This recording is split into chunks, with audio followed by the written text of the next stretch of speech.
Bienvenidas y bienvenidos a este nuevo episodio del podcast de la Maestría en Derecho.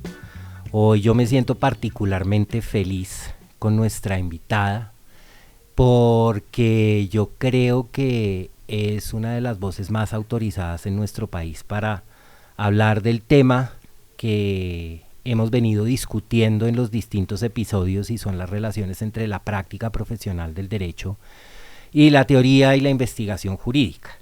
Hoy tenemos con nosotros a la profesora Elena Alvear García. Hoy es profesora de la Facultad de Derecho de Sciences Po, de la Universidad de Sciences Po en París, pero pues Elena ha contribuido a crear esta Facultad de Derecho de la Universidad de los Andes como pocas personas de quienes hoy componemos la facultad. Elena fue profesora, decana y sobre todo para lo que nos convoca fue la primera directora de la maestría en Derecho y un poco vamos a hablar sobre eso. Bienvenida, Elena. Muchas gracias, Esteban. Para mí siempre lo digo, es un placer volver a la Universidad de los Andes, a quien le debo todo, a la institución de la Universidad de los Andes le debo todo. Mi educación, aquí estudié Derecho, hice una especialización en legislación financiera que parece como en una vida pasada. Mis colegas que más admiro están acá, incluyendo a Esteban, obviamente, y además es conmovedor que ahora Esteban sea el director de la maestría en Derecho, un proyecto que digamos se inició en el año 2001 y del que yo fui la primera directora, así que muchísimas gracias. Estoy segura que tendremos una gran conversación. Mil gracias, Elena. Nosotros siempre, o comienzo siempre estos episodios del podcast preguntándole a la invitada que nos cuente un poco quién es, en términos profesionales, usted cómo llegó a ser abogada, por qué llegó a esta universidad, por qué optó por el derecho, y pues ahí vamos conversando. Buenísimo.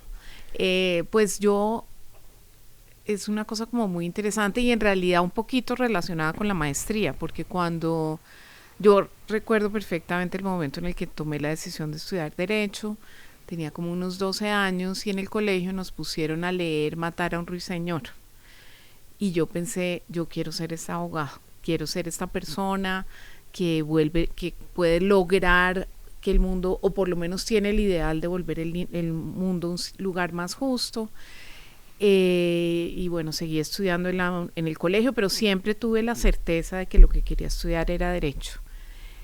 Y cuando me gradué del colegio, unos meses antes de graduarme del colegio, mi papá era el decano de economía de una facultad, de una universidad acá en Bogotá, pero él me dijo, mira, con el temperamento tuyo y tu educación, pues las inclinaciones que tú tienes y todo, yo creo que los Andes es el único sitio y solo, digamos, en una cosa muy riesgosa en todo caso, en ese momento tal como ahora, solo me presenté en la Universidad de los Andes, entré y algo que me pasó que fue muy triste y yo creo que ahí podemos volver sobre la relación entre teoría y práctica, es que yo entré a estudiar Derecho porque yo quería un mundo más justo, pero en esa época, a pesar de que la Facultad de Derecho de la Universidad de los Andes siempre ha sido pionera en muchas cosas, nunca oí una discusión sobre la justicia en mis años de carrera. Y eso me fue generando como mucha frustración. No había en esa época, a pesar de que, digamos, el método de enseñanza de algunos profesores era pionero, Ciro Angarita, Eduardo Álvarez Correa, de todas maneras los profesores se dedicaban a que uno comentara, leyera el texto de una ley e hiciera un comentario, o sea, como una doctrina pura. Me acuerdo, por ejemplo, que, no sé, para mis preparatorios en Derecho Penal me tuve que memorizar el código, la parte especial del Código Penal. Y al mismo tiempo, y esa es una de las grandes virtudes de la Universidad de los Andes que siempre ha tenido, tomé una clase de literatura latinoamericana contemporánea con Piedad Bonet. Y me acuerdo que en una de las sesiones Piedad Bonet se conmovió tanto hablando de Borges que se le salieron las lágrimas y yo dije, no, estoy en el sitio equivocado, me tengo que pasar a esta otra carrera, que es una carrera que tiene, yo no sabía llamarlo profundidad teórica, pero en un sentido sí era profundidad teórica, porque esa clase era como sobre las cosas que tenían en común ciertos autores latinoamericanos, que era lo que estaban tratando de hacer y demás, pero también esa relación con la vida real, o sea, que yo nunca en mi vida había un profesor o profesora de derecho conmoverse, digamos, hasta las lágrimas por algo, a pesar de que hoy en día sí, digamos, es una cosa que a mí me pasa y sé que a otros también y otras. Entonces, pero por distintas razones decidí no abandonar el derecho, ya iba muy adelantada, mi mamá era viuda, en fin, pero siempre tuve ese deseo por hacer algo que hoy en día llamo teórico, pero que en realidad era pensar el derecho, o sea, pensar el derecho más allá de memorizarse un código o que el código de comercio uno tuviera que traerlo a clase y la idea en la clase era qué es un comerciante y uno leía los requisitos del comerciante. Entonces, pero recién graduada, el primer trabajo que conseguí, de ahí mi especialización en legislación financiera, fue en un banco. Y de nuevo ahí también podría decir muchas cosas sobre la relación entre teoría y práctica, porque el trabajo intelectualmente era un trabajo como pues interesante, uno tenía que, pues hice muchas cosas, pero una de ellas era como encontrar el tipo de contrato específico para un negocio, entonces eso, pero también hice cosas que alimentaron como la parte teórica y emotiva del derecho. Yo estaba encargada, en esa época los bancos no tercerizaban la cartera, es decir, yo tenía el trabajo durísimo de llamar a los deudores, pequeños deudores y medianos deudores del banco, a cobrarles. Y pues yo hacía toda clase de cosas locas, o sea, les prestaba plata porque no tenían, iba y le lloraba literalmente al vicepresidente comercial para que por favor diera más plazo. Bueno, entonces esa parte, esa práctica tan dura que me deprimía mucho, la verdad, entre otras me mostró que en un banco, cuando el cliente es grande es un problema del banco, pero cuando el cliente es chiquito siempre es un problema del cliente. Entonces a los clientes grandes les daban plazos y toda clase de cosas, mientras que los chiquitos los exprimían. Entonces como que toda esa combinación, que en realidad esta es la primera vez que la pienso exactamente así, en ese ejercicio, digamos, profesional, digamos, tradicional, fue creando esas semillas. Pero cuando llevaba unos 4 años trabajando, había trabajado en 2 bancos, tuve mi primer hijo. Y ahí pensé, no, yo no puedo ser esta mamá que odia su trabajo, porque eso se va a transmitir. Entonces logré entrar a trabajar a la Universidad de los Andes y estuve trabajando como directora de educación continuada algunos años, y de ahí unos 3 años, y ahí me fui a Estados Unidos, que yo a hacer una maestría, porque yo pensaba, y en realidad en eso yo creo que tenía razón, ahí iba a encontrar un poco la salida más teórica. De nuevo, en ese momento yo no lo llamaba teorías, sino como a pensar el derecho desde una distancia, o sea, no en la práctica del derecho. Y hice una maestría, me encantó escribir la tesis, entonces apliqué al doctorado. Nunca habían aceptado una mujer latinoamericana en el doctorado en Harvard. Me aceptaron a mí, y junto con Liliana Obregón fuimos las 2 primeras, y estuve en el doctorado 5 años, y cuando regresé, justo, me estaba acordando cuando me estaba como preparando para este podcast, cuando estaba a punto de volver a Colombia porque había terminado el doctorado, el decano en su momento, Alfredo Fuentes, me escribió, me llamó por teléfono y me dijo que si me gustaría ser la directora de la maestría que iba a empezar. Y empecé siendo la directora de la maestría, eso lo hice muchos años. Después, a raíz de la maestría, empezamos un doctorado en Derecho, que yo creo que podríamos hablar un poquito de eso también. Y en el 2011, o sea, 10 años después de que regresé, fui nombrada decana de la Facultad de Derecho, y fui decana de la Facultad de Derecho durante casi 6 años. Creo que esa es, digamos, mi historia. Y hoy es profesora en SASPO. Exacto. Y luego de eso, pues hice varias cosas, y en el 2019 me fui a París, a Sciences Po, a ser profesora de Derecho allá. Pues soy profesora de planta. Muy bien, yo creo que ahora, digamos, de esta narrativa tengo como dos preguntas. La primera es esa época del doctorado, porque si uno la conoce a usted, digamos, esos encuentros académicos en el contexto del doctorado con sus profesores, con compañeros y compañeras, pues son muy transformativos cuando hace un doctorado. Yo creo que usted nos contaba que siempre tuvo esa ambición de tratar de ver el derecho, que no lo concebía como una teorización del derecho, sino tratar de ver el derecho desde afuera. ¿Qué hay en Harvard o digamos un programa de doctorado que lo lleva a uno a concretar esa ambición? ¿Qué es lo que pasa ahí? ¿Qué tipo de encuentros son importantes ahí? Y luego la segunda pregunta es clarísimamente, usted nos cuenta que Alfredo Fuentes, quien era decano en ese momento, la llama y le dice, creamos una maestría, me gustaría que viniera a dirigirla, y usted es una persona que acaba de hacer un doctorado con toda esta reflexión y tiene que darle cuerpo, digamos, o carne a cómo va a funcionar la maestría. ¿Cómo son ese primera, digamos, esa vida del doctorado y qué le cómo la nutren esa ambición tan histórica que tenía usted, y luego esto cómo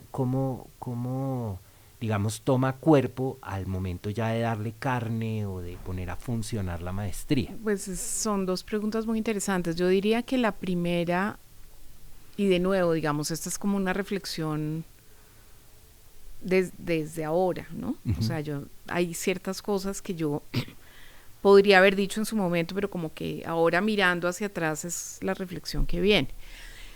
Una cosa muy interesante que me pasó durante la maestría es que como que es uno de los, cuando usted me hace la pregunta, entonces a mí se me vienen unas imágenes a la cabeza. Una de ellas es que yo hice la maestría, yo tenía una amiga en la maestría que era una brasilera, que se llama Ana Martins, la hermana de Ana, bueno, es hermana de una de las brasileras que están en las Redalas, que están en Río. Ana acababa de hacer una maestría en Derecho en Michigan y ahora la estaba haciendo en Harvard porque el esposo, que era médico, estaba haciendo un doctorado, estaba haciendo algo en la Facultad de Medicina de... Entonces yo un día le pregunté, bueno, ¿cuál es la diferencia entre hacer una maestría en Michigan y hacer una maestría en Harvard? Y ella me dijo, o yo le dije, o no hay diferencia, que entre otras la diferencia de precio es enorme. Ella me dijo, no, hay una diferencia enorme. En Michigan lo que nosotros aprendíamos era el texto de la ley, lo que en inglés se llama Black Letter Law. Aquí en Harvard todo el tiempo es una reflexión acerca de, digamos, qué es el derecho, por qué el derecho va a servir para esto, cuáles son las fuentes del derecho. O sea, de nuevo, como lo que yo estoy representando, como mirar el derecho desde afuera, es decir, como una herramienta o como una teoría o algo así. Entonces, en un sentido, eso para mí fue muy revelador, como que yo dije, eso es algo que yo quisiera seguir estudiando. Pero por otro lado, y de nuevo eso fue muy relevante cuando empezó la maestría y en los años siguientes, cuando yo entré al doctorado, en el doctorado había muchas personas que tenían una cantidad de conocimiento teórico muy sólido, especialmente los estudiantes que venían, por ejemplo, de universidades israelíes, venían con una solidez teórica muy fuerte. Yo creo que porque en esas universidades sí enseñaban como teoría jurídica como una materia. Cuando yo me estudié acá no existía esa materia de teoría jurídica. Entonces algo que yo, claro, me intrigaba, ese dominio sobre la teoría. Y por otro lado pensaba, sería muy bueno que en el futuro los colombianos, como sucede hoy en día que los estudiantes de los Andes llegan a esas maestrías y son unos estudiantes avanzados como eran los israelíes en su momento, porque han estado expuestos a clases de teoría acá y también en algunos casos haber hecho la maestría acá.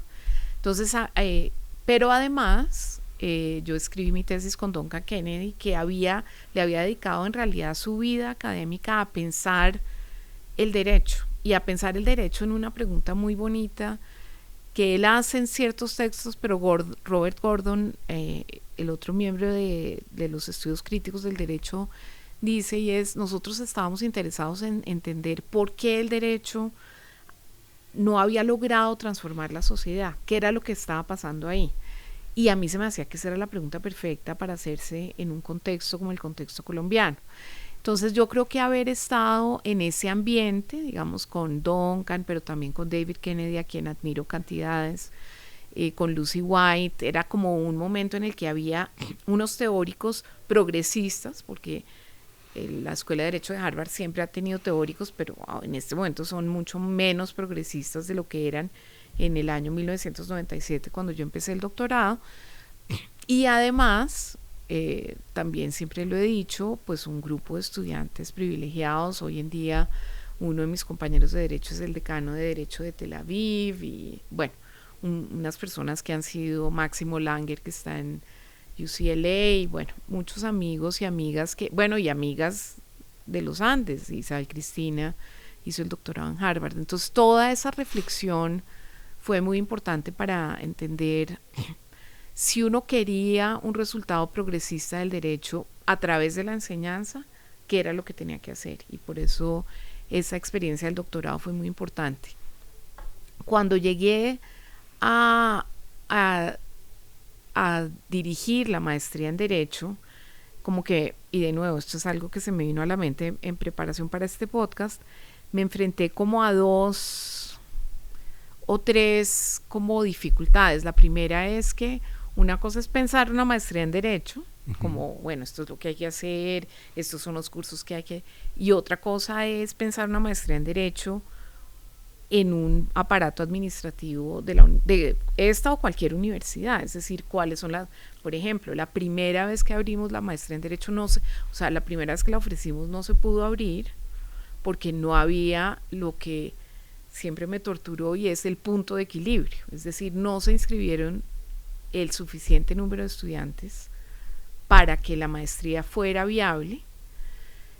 También como pasa, y bueno, esto de una vez lo digo así de frente, yo creo que todos esos números son ficción. Es decir, ¿qué hace la diferencia entre que un número sea 6 o un número sea, que 6 estudiantes sea distinto de 10? Pues depende del que está manejando las finanzas de una facultad, que dice son 6 o son 10, pero uno podría, bueno, no sé, puede que yo sea muy ilusa en eso, pero el hecho es que en su primer momento no se pudo abrir, en parte porque no existía el conocimiento de qué es una maestría en investigación. Pero una pregunta con respecto a eso. Cuando usted, como usted me contó en preparación a esto, la idea de que la Facultad de Derecho de la Universidad de los Andes tuviera una maestría fue de otras personas. Sí. Y usted le da un giro, y según lo que entiendo, ahí no había, digamos, un énfasis en la investigación. Es decir, ¿qué la lleva a usted a decir, vamos a enfocar esto por este lado, y esta maestría lo que va a ofrecer se va a centrar más en lo teórico y en la investigación? Pero en realidad, o sea, ese giro se lo dimos Diego y yo. Diego fue un gran apoyo. De hecho, es que no había tantos profesores de planta, éramos pocos. Diego había regresado hace algunos años. Entonces, para, digamos, ofrecer una maestría de calidad, pues tenía que haber una masa de profesores también que estuvieran ahí para dictar los cursos. En ese momento, lo que hoy en día llamamos maestrías profesionalizantes, si la memoria no me engaña, no existían. O sea, todas las maestrías tenían que tener algo de contenido de investigación. Ahora, ¿cómo se iba a desarrollar ese contenido? ¿Qué tanto énfasis le iba a dar uno a ese contenido, etcétera? Eso fue, digamos, una creación que yo, digamos, creo que fue, o no, digo que fue una combinación entre la visión de Diego y lo que pensaba yo también. Yo siempre lo llamé, y pues más en el doctorado, pero desde ese momento en la maestría, como renovar la literatura jurídica colombiana. Es decir, porque en Colombia los libros que existían en su momento sobre los temas más diversos eran pues el clásico comentario de los artículos del Código de Comercio, o del derecho administrativo, si era un trasplante francés o no. Mejor dicho, unos libros que no necesariamente estaban tan relacionados con una reflexión teórica acerca del derecho. Entonces, digamos como que la primera cosa fue tratar de lograr que el punto de equilibrio fuera un poco menor para empezar a recibir más estudiantes y unos estudiantes brillantes. Jorge González es una de las primeras generaciones que tuvimos como estudiante de la maestría y era impresionante. Ana María Muñoz también fue una de las primeras estudiantes. Pero entonces un primer tema era promover eso que se llama renovar la literatura jurídica. Pero por otro lado, algo que a mí me parece muy poderoso y además hasta el día de hoy lo digo, incluso en Francia, y es esa idea de que hay una separación entre la teoría y la práctica es totalmente falsa, porque si yo lo que hago es un comentario a un artículo mejor dicho, si yo considero que aplicar el derecho penal es saberme de memoria unos artículos del Código Penal, esa es una visión teórica, no es una visión como positivista, formalista de lo que es el derecho penal. Si yo por el contrario creo que el derecho, digamos que diseñar un contrato comercial, para eso necesito economía o necesito contabilidad, o si es un enfoque más interdisciplinario, pues esa es una perspectiva teórica. Entonces, digamos, criticar esa separación artificial entre teoría y práctica ha sido, pues yo diría que primero un tema de la maestría, pero además un tema de toda mi vida como académica, como decana, como directora, etcétera. Y la última cosa que diría, o sea, la primera es renovar la literatura jurídica, la segunda es, digamos, criticar esa división artificial entre la teoría y la práctica, pero la tercera es que, y esta es como la que me parece más poderosa para enseñar, es que si uno no es consciente como, y llamemos teoría como los modelos teóricos de los que vienen las leyes. Entonces, si uno no entiende los modelos teóricos de los que vienen las leyes, pues le cambia la ley y uno se quedó sin nada. Entonces, un ejemplo muy concreto, las diferencias entre la Constitución de 1886 y la de 1991 son dos apuestas desde la teoría política muy distintas. La de 1886 era conservadora y tenía unas características menos democráticas, etcétera, etcétera. La del 91 tiene unas características que son más intervencionistas, más redistributivas, una concepción distinta del Estado. Si uno solo mira el contenido de la Constitución de 1886, pues el día que se la cambian es como si no supiera nada. Si uno que es lo que yo estoy segura que usted hace en sus clases y se hacen las clases acá, y es pues cuál es ese marco político teórico en el que se inscribe este tipo de constitución para que yo pueda ir y entender la constitución, no sé, un cambio constitucional como el chileno, etcétera. Entonces, ese último aporte es la teoría como una caja de herramientas para que yo pueda interpretar unas leyes, un sistema jurídico, etcétera. A propósito de esa pregunta, quiero hacerle, digamos, charlar con usted sobre un punto. Quienes han visto los otros episodios de este podcast en las que los invitados y las invitadas han sido personas exalumnos y exalumnas de la maestría que están en distintas áreas de lo que podríamos llamar la pura práctica profesional. En la judicatura, en la consultoría, en el activismo jurídico y en la práctica privada de oficina, de asesoría jurídica. Y lo que es muy interesante es que todas estas personas que cotidianamente están en un sector de lo que podríamos denominar la pura práctica jurídica, coinciden de maneras diversas en decir lo que nosotros hacemos cotidianamente tiene como una doble dimensión. Yo no puedo tomar decisiones judiciales e innovar la jurisprudencia, o yo no puedo aproximarme a los clientes que me contratan para hacer consultoría, o yo no puedo establecer una estrategia de litigio estructural en el caso del activismo o la asesoría que nosotros prestamos a los distintos clientes implica opciones de orden teórico y lo tiene muy claro en el sentido en que usted lo acaba de explicar. Es decir, nada, digamos, ninguna práctica ocurre en el vacío, sino es el reflejo de ciertas opciones teóricas. Y segundo, cada vez más lo que queremos aquí de las personas que trabajan con nosotros es gente que tenga sensibilidad, digamos, a esas dimensiones teóricas, pero que tengan unas habilidades de investigación jurídica importante. Esa es como la lección que uno extrae de las 4 episodios. Pero pese a eso uno seguimos en un mito, y yo creo que si uno empujara un poquito a cualquier abogado o abogada en cualquier sector de la práctica y que ni siquiera haya hecho la maestría en Derecho, si uno empuja, creo que llegaríamos a conclusiones similares. La pregunta es, que es una pregunta complicada, pero ¿usted por qué cree que el mito de que la teoría y la investigación no tienen nada que ver con la práctica jurídica, eso por qué existe? ¿Por qué lo hemos abrazado tanto? ¿Qué es lo que hay detrás de eso? Pues, pero yo quisiera como empezar un poquito antes, porque hemos estado hablando de teoría e investigación y como que no hemos dicho específicamente a qué, o yo, perdón, no he dicho específicamente a qué me refiero. Y por teórico, digamos, como que me refiero a entender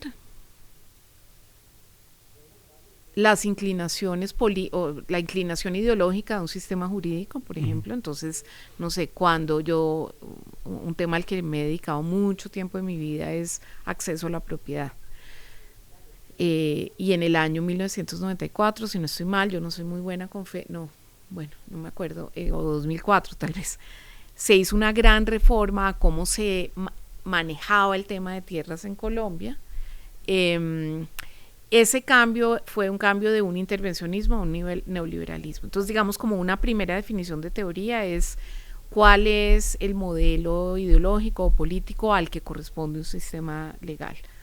Otra definición de teoría es cuáles son los debates como más abstractos que han sido relevantes para una rama del derecho. Entonces, en derecho constitucional, pues hay muchos, ¿no? Entonces, digamos, esa es como una segunda definición de teoría. Y una tercera es como historia del pensamiento jurídico, es decir, cómo ha ido cambiando el pensamiento jurídico a través del tiempo. Entonces, esa es, yo entendería por teoría, esa es una combinación de esas 3 cosas, y seguro se me están quedando algunas por fuera, pero serían esas 3. Y en investigación es como pensar el derecho, que combina, digamos, el contexto en el cual se crea el derecho, las tendencias del derecho en un momento específico, los trasplantes, o sea, qué se trajo, de dónde, el derecho comparado, bueno. Entonces, digamos, esas son las 2 combinaciones. A mí me parece muy interesante que en cualquier parte del mundo, hace 10 días estaba en una reunión para, digamos, informarle a los estudiantes de Sciences Po que quieren escribir una tesis. Y una de las cosas que les dije es, investigar les sirve, así usted vaya a ser el abogado de firma más clásico en Baker & McKenzie, porque de todas maneras a usted le van a enfrentar a un problema y usted tiene que salir a mirar cómo voy a resolver ese problema, y eso incluye leer historia, leer economía, leer jurisprudencia, leer etcétera. Entonces yo creo que esa acusación de que es que usted es muy teórico casi siempre viene con una acusación política. Cuando le dicen a uno que uno es muy teórico, es que uno es muy de izquierda, porque si uno está diciendo no, es que la solución es el artículo 363 del Código Civil, no, entonces ahí sí ya es un abogado, pero de los de verdad. Si se sabe de memoria el código, sí. Entonces, eso es lo que yo diría. Muy bien, Elena, y como para ir terminando, yo creo que sobre esto uno podría discutir mucho tiempo, pero usted tiene una trayectoria impresionante, digamos, estuvo en la Universidad de los Andes mucho tiempo, ha tenido contacto con la academia estadounidense en muy diversas posiciones, profesora visitante, estudiante de doctorado. Aquí en la universidad, usted conoce la Universidad Colombiana como institución muy bien, al haber sido decana, haber participado de procesos institucionales como darle cuerpo a la maestría, luego la creación del doctorado, haber estado en momentos importantísimos de la vida de una universidad privada como la Universidad de los Andes, y hoy forma parte de una institución importantísima del sistema educativo público francés. Mi pregunta es, viendo desde esta, ¿usted cuál cree que es el futuro de programas de maestría como estos, en donde lo que se enfatiza en tiempos de inteligencia artificial, en tiempos en que nos dicen que muchas de las funciones de lo que enseñamos van a ser reemplazadas por la inteligencia artificial? Haber visto estudiantes de muy diversas proveniencias en muy diversos lugares del mundo, ¿usted cómo ve el futuro de esta forma de educación jurídica de posgrado?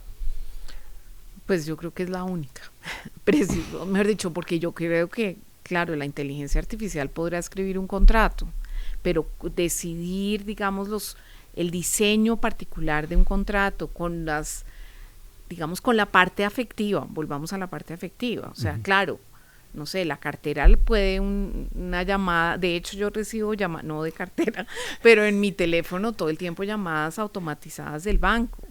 Pues eso yo no, mejor dicho, ahí no voy a solucionar ningún problema. Yo creo que las maestrías en investigación son el futuro. Y de hecho, por ejemplo, en Francia le están apostando a las maestrías en investigación.